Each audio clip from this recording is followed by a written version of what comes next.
the media has extended a lot of solidarity to the people of Ukraine. I think this is fantastic. But what I really want to talk about is the hypocrisy when it comes to other nations. Why are we not extending the same level of solidarity and attention to places like Palestine, Iraq, Afghanistan? This is what I really want to nail down because I think it's really, really important.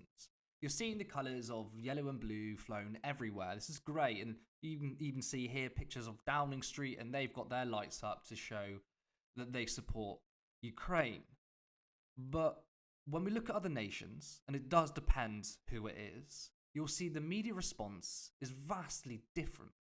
So, we'll talk about sanctions against Russia. I support sanctions, of course, although it has to be the right level of sanctions. We'll talk about that in a minute. But the whole political discourse is we need to be tough on sanctions against Russia. Brilliant. So I'm assuming the political commentariat, the British establishment, is going to be supporting boycott, divestment, sanctions against Israel? No, I thought not. See, here is one example of the hypocrisy. BDS, which is boycott, divestment, sanctions. It's a grassroots movement. If you've not heard it before, it's essentially a way of sanctioning Israel, but it's hitting the right people. What do I mean by that? It means by hitting the rich, the powerful. It's hitting the weapons, the arms dealers, the things that the establishment take notice of. This is a way of leveraging in order to support the plight of the Palestinian people, to say that, look, we are going to boycott all your goods and services coming to this country. Take up and notice what the Palestinian people are going through. So that's one example where the West is happy to enact sanctions on Russia but not support the BDS movement. Now, I did mention before, and I'm going to say, that the BDS movement and current sanctions as they exist in most countries are completely different.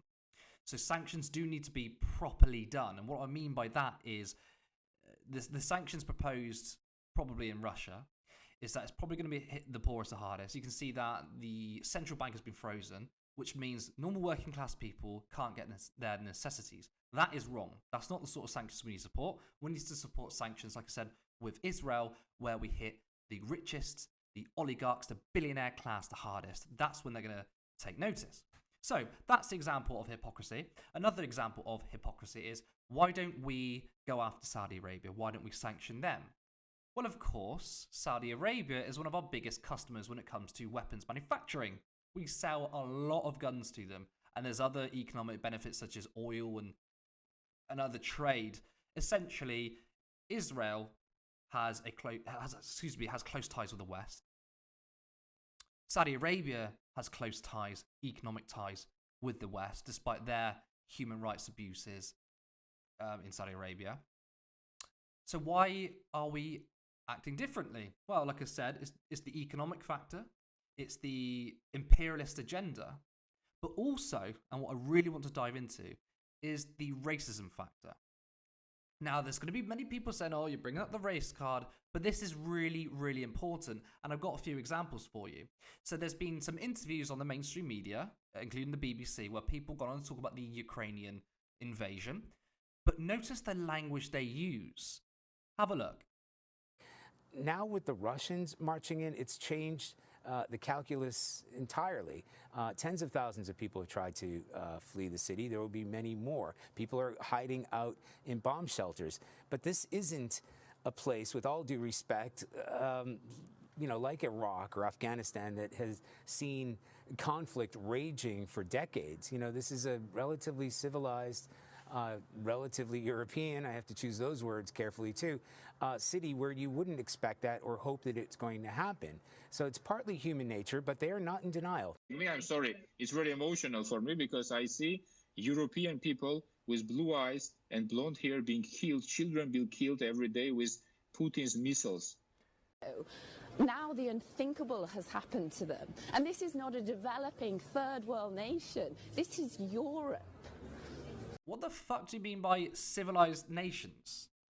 To be honest, I don't think I even really need to ask that question. I think we know what that all means. It means brown, poor nations, let's be honest. And he even says, I have to be careful with my words. So he knows what he's saying. I am going to argue that some of these interviews, it's probably subconscious racism. But this guy clearly knows what he is saying. The third interview, which really pisses me off, is that the person on there was crying. She was getting choked up because it's a nearby European developed nation. She's crying at the fact that it's a, let's be honest, a white developed nation. And that makes her upset. But it doesn't make her upset when it's a poorer brown nation. The second interview, the person on there described blonde hair, blue eyes, and he was feeling very emotional because it was people. It's essentially blonde hair, blue eyes means white. So he was getting emotional because white people were being injured. This rhetoric, which might even go over some people's heads, needs to be nailed down quickly, because if we don't counteract these narratives, then what happens is the subconscious racist arguments seep into people's minds, and that will shape the wider narrative and also will shape policy. As we can actually see here, we've got some footage of African Ukrainians trying to flee the country, and because of their race, they're having much more difficulty.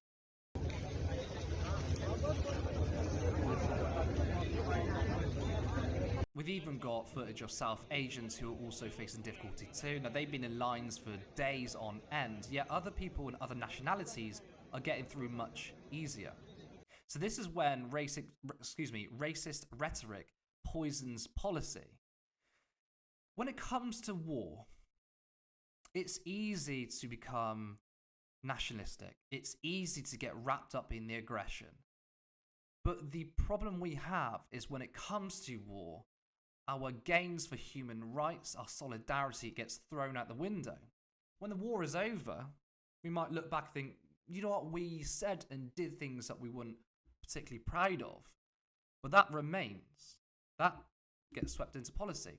For example, if we think of the war on terror, 9/11, the security measures that came in were supposed to be temporary. Obviously, they're not temporary. And obviously, racial profiling, especially against Muslims, still exists to this day. Now, at the time, we try and throw away these social consciousness because we want to win a war. But it is really, really, really important that no matter what situation we're in, no matter which crises we are in, we must make sure we check ourselves. We must make sure that we stand in solidarity with everybody. We cannot let any communities left behind. One, because obviously it's morally wrong, but two, it's not temporary. We change our minds, we change the narrative, and it will stay like this much after wars are over. So it is, like I said, it's very easy to get wrapped up into nationalism when you've got the drums of war banging on and banging on and banging on. All our political leaders want to take the aggressive route. But it is imperative that we stand in solidarity with all communities. Because even though the war in Ukraine is going on, there's also wars happening right now. Nothing that we know about. The mainstream media will not talk about it. There's so many conflicts and so many communities of people being killed and injured in war, and yet we won't hear about it. So it's really important that we make sure that we realize what's happening here, and that we realize that some of the racist rhetoric which is coming out and the hypocrisy of it all, the way we react to different situations, whether it's a white nation, let's be honest, or a poorer, uncivilized nation, I think is quite frankly disgusting. And if we don't call it out, then we're all in a lot more trouble than we bargained for. Yes, of course, Ukraine is going to be the biggest issue of the day at the moment. It's going to be the biggest story. I wouldn't expect any differently, but we need to understand that there are many different conflicts happening right now. A lot of them with the UK and the US directly involved in them. So we need to understand that we can't just think about the Ukrainians, although I extend my solidarity to them. We must understand there are many other peoples out there who are suffering, who need their voices heard too. And to allow this racist rhetoric to come out of the Ukrainian invasion is dangerous. And we've got to call it out. We absolutely must call it out for what it is. It's racism, it's hypocrisy, it's imperialism.